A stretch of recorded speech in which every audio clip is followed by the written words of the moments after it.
안녕하세요. 이동일 목사와 함께하는 매일 성경 큐티 시간입니다.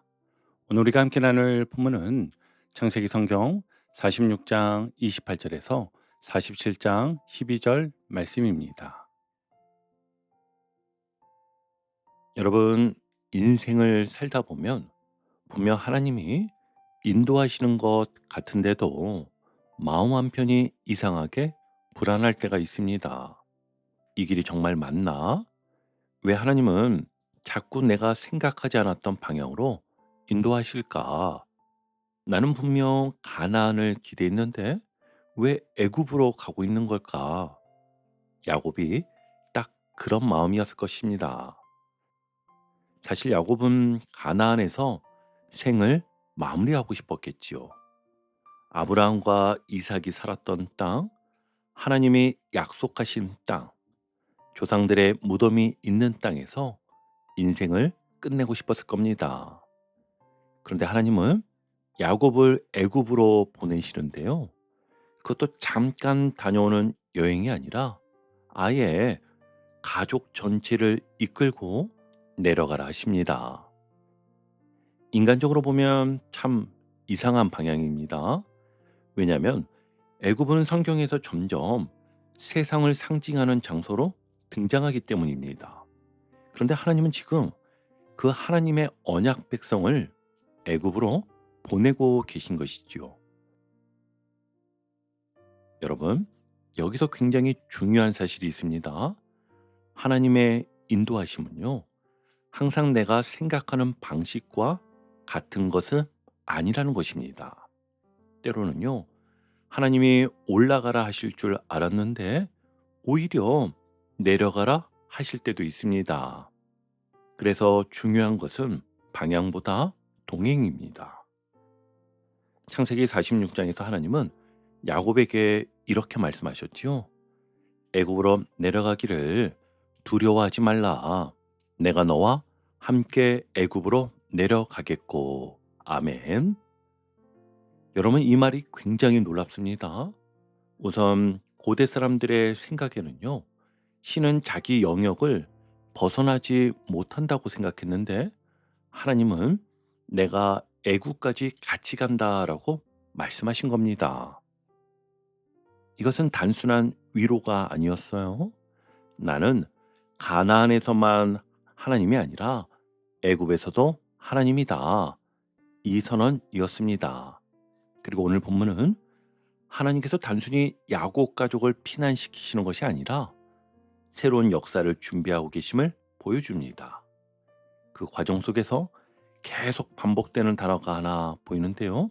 바로 고센 땅입니다. 사실 오늘 본문을 자세히 보면 22년 만에 아버지와 아들이 만나는 감동적인 장면은 의외로 정말 짧게 지나갑니다. 29절과 30절에 보면 요셉이 아버지를 안고 울고 야곱이 지금 죽어도 조카도다 이 말하는 장면이 끝입니다. 성경은 오히려 다른 데에 집중을 하는데요. 어디에 집중합니까? 어디에 정착할 것인가? 어떤 방식으로 살아갈 것인가? 애굽 속에서 어떻게 믿음을 지킬 것인가? 이것을 굉장히 중요하게 다루고 있습니다. 왜냐하면 하나님은 단순히 살아남는 것보다 믿음을 지키며 살아남는 것을 더 중요하게 여기시기 때문입니다. 자, 그럼 이제 본문으로 들어가 보겠습니다. 드디어 야곱의 가족이 애굽에 도착하였습니다. 그런데 오늘 본문을 자세히 보면 아주 의미심장한 장면이 하나 등장하는데요. 28절입니다. 야곱이 유다를 요셉에게 미리 보내요. 아멘. 여러분, 왜 하필 유다를 보냈을까요? 생각해보면 참 놀랍습니다. 예전에 유다는 요셉을 팔아버리자고 제안했던 사람입니다. 형제 공동체를 무너뜨리는데 결정적인 역할을 했던 사람이었잖아요. 그런데 이제는 반대로 가족을 연결하는 역할을 하게 됩니다. 여러분, 이게 은혜이죠? 하나님은 실패했던 사람을 끝내 버리지 않으십니다. 이렇게 넘어졌던 사람을 다시 세우시고 무너뜨렸던 사람이 오히려 공동체를 회복시키는 통로가 되게 하십니다. 그래서 유다가 먼저 갑니다. 그리고 이제 드디어 요셉과 야곱이 만났습니다. 29절을 보시면 요셉이 그의 수레를 갖추고 고센으로 올라가서 그의 아버지 이스라엘을 맞으며 아멘. 여러분 여기 표현을 잘 보세요. 성경은 애굽에서 만났다라고 하지 않고 고센에서 만났다고 기록합니다. 왜냐하면 오늘 본문은 단순히 가족 상본 이야기가 아니라 하나님의 백성이 어디에서 살아야 하는가 이것을 보여주는 장면이기 때문에 그렇습니다. 그리고 그 장소가 바로 고센이었던 것이죠. 근데 여러분, 고센은 어떤 곳입니까? 애굽의 중심이 아닙니다. 변두리입니다. 그리고 국경 근처입니다. 쉽게 말하면 사람들이 선호하는 화려한 중심지가 아니었습니다. 그런데 왜 하나님은 그들을 고센에 두셨을까요? 먼저는요, 세상과 구별하시기 위해서입니다. 애굽은 굉장한 문명 국가였습니다. 경제도 강했고, 문화도 강했고, 종교도 강했습니다. 오늘날로 말하면 성공의 중심지 같은 곳입니다. 그런데 하나님은 그 백성을 일부러 중심에서 조금 떨어진 고센에 두십니다. 왜냐하면 하나님은 그들이 애굽에 살기는 하시지만 애굽처럼 살게 하지는 않으시기 때문이지요. 이게 굉장히 중요합니다. 여러분, 우리는 자꾸 세상 중심으로 들어가고 싶어 합니다. 높아지고 싶고 무시당하지 않고 싶고 세상 흐름과 똑같아지고 싶어 합니다. 그런데 오늘 말씀은 오히려 반대 방향을 보여줍니다. 이를 신앙 안에서는 구별됨이라 하지요. 그래서 요셉은 형들에게 미리 말합니다. 자, 3절을 보시면 우리는 목자입니다. 아멘. 당시 애굽 사람들은 목축하는 사람들을 굉장히 낮게 여겼다고 앞서 나누었지요. 무시하고 천하게 여겼습니다. 그런데도 숨기지 않습니다. 왜요? 정체성을 잃지 않기 위해서입니다. 여러분 이 장면이 참 중요합니다. 보통 사람 같으면 애굽 왕 앞에서 잘 보이려고 했을 겁니다. 저희도 농사 좀 합니다. 저희도 배운 사람들입니다. 저희도 괜찮은 사람들입니다. 이렇게 포장해 줄 수도 있습니다. 그런데 요셉은요, 오히려 우리는 목자입니다 라고 말하게 합니다. 왜냐하면 하나님의 백성은 세상 인정받기 위해 자기 정체성을 숨기면 안 되기 때문이었지요. 여러분 이것이 오늘 우리의 이야기이기도 합니다. 회사에서도 그렇습니다. 다들 편법 쓰는데 나만 정직하게 하면 손해보는 것 같을 때가 있습니다. 교회에서도 그렇잖아요. 사람들에게 인정받기 위해 신앙 기준을 슬쩍 낮추고 싶을 때가 있습니다. 또 가정에서도 그렇지요. 예배보다 학원, 말씀보다 성적, 신앙보다 성공이 더 중요하게 여겨질 때가 있습니다. 그런데 오늘 하나님은 말씀하십니다. 세상 속에서 살아도 세상처럼 살지를 말아라. 고센은요, 세상을 떠난 장소가 아닙니다. 세상 한복판에서 믿음을 지키도록 구별된 장소였지요. 그리고 하나님은 지금도 우리 인생에 그런 고센을 허락하십니다. 때로는 조금 불편한 자리일 수도 있습니다. 조금 덜 화려한 자리일 수도 있습니다. 하지만 그 자리가 오히려 내 믿음을 지켜주는 자리인 것입니다. 여러분 오늘 말씀은 아주 현실적입니다. 우리는 매일 애국 같은 세상 속에서 살아가고 있습니다. 회사에 가면 성과가 가장 중요하다고 말하고 학교에 가면 결과가 가장 중요하다고 말하며 세상은 계속 믿음보다 성공이 먼저다라고 말합니다. 그런데 그렇게 따라가다 보면 어느 순간 예배가 밀리고 기도가 밀리고 신앙의 중심이 흔들리기 시작하지요. 처음에는 분명 작은 타협이었습니다. 이번 한 번만 조금만 맞춰주자. 다 그렇게 사는데 뭐. 그런데 그 작은 타협이 반복이 되면 어느새 세상 방식이 내 기준이 되어 버립니다. 그래서 하나님은 우리에게 고생을 허락하십니다. 억지로라도 예배 자리 붙들게 하시고 말씀 자리로 돌아오게 하시고 세상 속에서도 믿음을 잃지 않도록 붙들어 주십니다. 여러분도 한번 생각해 보십시오. 나는 지금 세상 속에서 하나님 사람답게 살고 있습니까? 아니면 세상 분위기에 조금씩 끌려가고 있습니까? 오늘 다시 나는 하나님의 백성입니다. 이 정체성을 붙드시기 바랍니다. 세상 중심보다 더 중요한 것은 하나님 중심입니다. 자, 이제 두 번째 단락인데요. 부모는 또 다른 중요한 장면으로 넘어갑니다. 드디어 야곱이 바로를 만났습니다. 여러분, 이 장면을 한번 상상해 보십시오.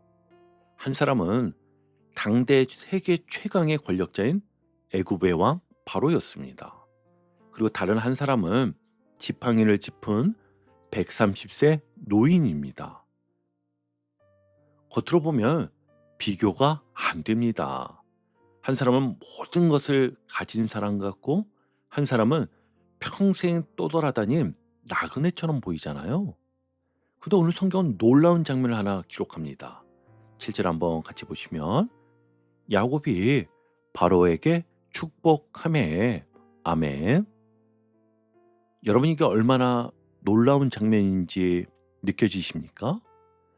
세상 논리로 보면 바로가 야곱을 도와줘야 맞습니다. 근데 오히려 야곱이 바로를 축복합니다. 왜 그렇습니까? 야곱이 드디어 깨달았기 때문입니다. 진짜 복은 세상 권력에서 오는 것이 아니라 하나님께로부터 오는 것이구나. 바로는요, 애굽 전체를 가진 사람 같았습니다. 돈도 있고 권력도 있고 군대도 있고 궁전도 있습니다. 그런데 야곱은 이제 압니다. 하나님 없는 성공은 진짜 복이 아니다는 것을요. 그래서 주눅들지 않습니다. 오늘 본문을 자세히 보면 야곱은 비굴하지도 않고 그렇다고 과장되게 강한 척하지도 않습니다. 그냥 담담했지요. 이게 참 중요합니다. 진짜 하나님을 아는 사람은 세상 앞에서 지나치게 작아지지도 않고 또 지나치게 과시하지도 않습니다. 왜냐하면 이미 자기 존재의 가치가 하나님 안에서 확인되었기 때문입니다. 그래서 들어갈 때도 축복하고 나올 때도 축복하였지요. 여러분, 이 장면이 참 은혜가 됩니다. 평생 축복받기 위해 몸부림치던 야곱이었잖아요. 어릴 때는 어떻게든지 형의 축복을 빼앗으려고 했고 라반의 집에서는 자기 힘으로 살려고 몸부림쳤습니다. 늘 움켜쥐려 했고 빨리 얻으려고 했고 내심으로 해결하려 했던 사람입니다. 근데 이제 인생 끝자락에서 야곱은 완전히 달라졌습니다. 이제는 받으려는 사람이 아니라 흘려보내는 사람이 되었습니다. 여러분, 이게 신앙의 성숙입니다. 정말 은혜 받은 사람은요, 자꾸 받으려고만 하지 않습니다. 축복하려고 합니다. 가정에서도 그렇지요. 예전에는 왜 나를 몰라주지? 왜 내 마음 안 알아주지? 계속 그것만 생각했습니다. 그런데 은혜가 깊어지면 이제는 반대로 갑니다. 내가 먼저 축복해야겠다. 내가 먼저 품어야겠다. 내가 먼저 기도해야겠다. 이렇게 바뀝니다. 야곱이 지금 딱 그런 모습입니다. 그리고 바로가 야곱에게 8절과 같이 묻습니다. 네 나이가 얼마냐? 그때 야곱이 이렇게 대답합니다. 야곱이 바로에게 아뢰되 내 나그네 길의 세월이 130년이니이다. 내 나이가 얼마 못 되니 우리 조상의 나그네 길에 연조에 미치지 못하나 짧고 험악한 세월을 보내었나이다 하고 아멘. 여러분 이 말이 굉장히 마음에 남습니다. 야곱은 자기 인생을 한마디로 정리합니다. 험악한 세월. 왜 그랬을까요? 야곱 인생을 생각해 보면 이해가 됩니다. 형과 싸웠습니다. 아버지를 속였습니다. 도망쳤습니다. 라반에게 속았습니다. 자식 문제로 울었습니다. 요셉을 잃고 오랫동안 무너져 살았습니다. 정말 쉽지 않은 인생이었죠. 그런데 여러분, 여기서 중요한 건 야곱이 단순히 힘들었다를 말하는 게 아닙니다. 내심으로 살려고 했던 인생이 얼마나 험했는가, 그걸 깨달은 것입니다. 이게 굉장히 중요합니다. 우리도 그렇지 않습니까? 내가 자꾸 내심으로만 해결하려고 하면 인생이 점점 거칠어집니다. 조급해집니다. 예민해집니다. 사람과 계속 부딪히게 됩니다. 회사에서도 그렇지요. 성과 빨리 내려고 하고 인정 빨리 받으려고 하고 남보다 빨리 올라가려 하다 보면 점점 마음이 메말라집니다. 신앙생활도 마찬가지죠. 하나님이 기다리지 못하고 자꾸 내 방식으로 밀어붙이면 결국엔 지치게 됩니다. 근데 야곱은 이제 깨달았습니다. 아, 인생은 내가 끌고 가는 게 아니구나. 그래서 이제는 축복하는 사람이 된 것이지요. 그리고 하나님은 그런 야곱의 가족을 고센 땅에 정착하게 하십니다. 여러분 이 또한 굉장히 중요한데요. 애굽은 기근 한가운데 있었습니다. 그런데 하나님은 그 기근 한복판에서 야곱의 가족을 먹이시고 살리십니다. 이게 오늘 본문의 핵심입니다. 하나님은 길이 없어 보이는 곳에서도 새길을 만드시는 분이다. 가나안을 떠나는 것이 실패처럼 보였지만 사실은 하나님 나라 역사를 위한 준비였습니다. 애굽으로 내려가는 것이 끝처럼 보였지만 사실은 이스라엘 민족이 만들어지는 시작이었습니다. 여러분, 하나님은 지금도 그렇습니다. 우린 당장 눈앞만 보니까 왜 이런 길로 가시지 싶을 때가 많습니다. 근데 시간이 지나고 보면은요, 그 길이 결국 은혜의 길이었던 것을 알게 됩니다. 여러분, 혹시 요즘 인생이 조금 험하게 느껴지십니까? 계획은 자꾸 틀어지고, 마음은 지치고, 앞은 잘 안 보이고, 왜 하나님은 자꾸 나를 이런 길로 보내실까? 그런 생각 들 때 있으시죠? 야곱도 그랬습니다. 원래는 가나안에서 마무리하고 싶었습니다. 그런데 하나님은 애굽으로 보내시잖아요. 낯선 길이었고 그 길은 불안한 길이었습니다. 하지만 하나님은 그 길 속에서 새로운 역사를 준비하고 계셨습니다. 여러분도 그렇습니다.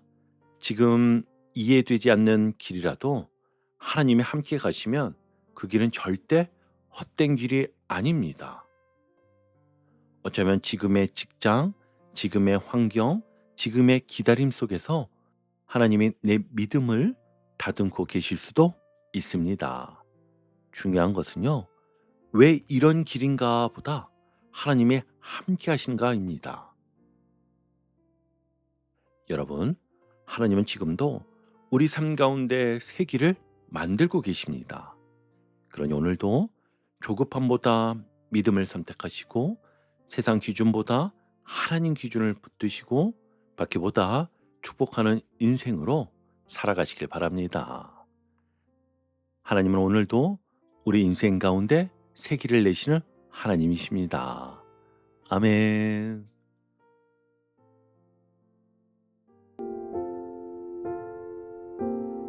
오늘도 복음의 기쁨과 확신으로 승리하는 하루 되시길 축복합니다. 함께 해주셔서 감사합니다.